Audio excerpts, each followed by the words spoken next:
મેલડી માતાએ મહિષાસુરને બહાર કાઢવા માટે મેલામાં પ્રવેશ કર્યો એટલે તેમનું નામ મેલડી પડ્યું.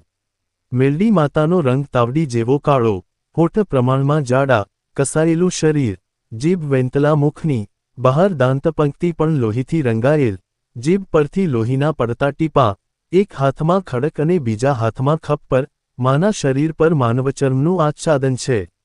દેહ અર્ધ ઢંકાયેલ છે. માનું રૂપ ભયાનક બિહામણું છે. મહિષાસુરના વધ બાદ માતાજી રણમાં ઊભા રહી ગયા હતા. અંબાજીએ મેલડી માને ગુજરાત જવાનું કહ્યું. સૂર્યના તેજ જેવી કાળી કાંતિ ચારે તરફ ફેલાયેલ છે.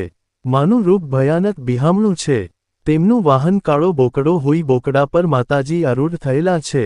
અષ્ટ હાથવાળા મેલડી માના હાથમાં ગાળા, ચક્ર, તલવાર, ધનુષ્ય બાણ, ખપ્પર, ગરવો અને ત્રિશૂલ શોભે છે. એક હાથ આશીષ આપતો ખાલી છે. માનું રૂપ નજરમાં તરત જ વસી જાય તેવું છે. મેલડી માતાજી મેલા ગણાયેલ દેવી છે. આથી મેલી વિદ્યાના સાધકો મસાણી મેલડીને ભજી સિદ્ધિઓ મેળવે છે. તેઓ અનેક નામે ઓળખાય છે.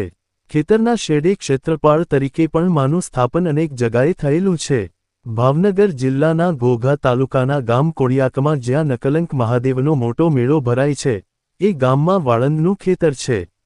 એ ખેતરના શેડે મેલડી માતાજીની નાનકડી દેરી છે. એક નારિયેળીમાં માનું સ્થાપન થયેલ છે. આ ખેતરમાંથી તૈયાર પાક કોઈ ચોરી શકતું નથી. ઢોર ઢાંખર પણ ખેતરમાં જઈ કશું નુકસાન કરી શકતા નથી. ઢોર ખાવા જાય તો તેના મોઢા પર લાકડી પડી હોય તેવો અવાજ દૂર સુધી સંભળાય છે અને ઢોર ભાગે છે, ફરી એ તરફ ડોકાતું નથી. મહિષાસુરનો વધ કરી આદ્યશક્તિ હિમાલયમાં થાક ઉતારવા બેઠા પછી રાજસ્થાન તરફ પ્રયાણ કર્યું. મહાકાલી પાવાગઢ ગયા. બહુચરાજી પણ બેચરાજી પાછા ફર્યા. ખોડિયાર રાજપરા તરફ રવાના થયા. આઈ વરુડી તરફ જવા ઉપડ્યા. ચામુંડા માતા ચોટીલા ગયા. સૌ જોગણીઓ પણ પોતપોતાના સ્થાનક તરફ પાછા ફરવા લાગ્યા. એ સમયે મેલડી માતા ચારે તરફ નજર કરતા રણ મેદાનમાં ઊભા રહ્યા. આ જોઈ અંબાજીએ મેલડી માતાજીને રોકાવાનું કારણ પૂછ્યું. મા ધીર ગંભીર અવાજથી બોલ્યા, હે મા, હું મહાકાળીનો અવતાર છું, પણ મહાલક્ષ્મી યોગમાયાના મેલમાંથી ઉત્પન્ન થઈ છું. તેથી હું મહાલક્ષ્મી પણ છું. ચામુંડા માને મહિષાસુરને મારવા માટે મારી જરૂર પડી. તેથી હું ઉત્પન્ન થઈ છું. તેથી હું મહાસરસ્વતી પણ છું. તો હવે હું ક્યાં જાઉં અને કઈ દેવીના શરીરમાં જઈ સમાઉં તે મારી સમજણમાં આવતું નથી.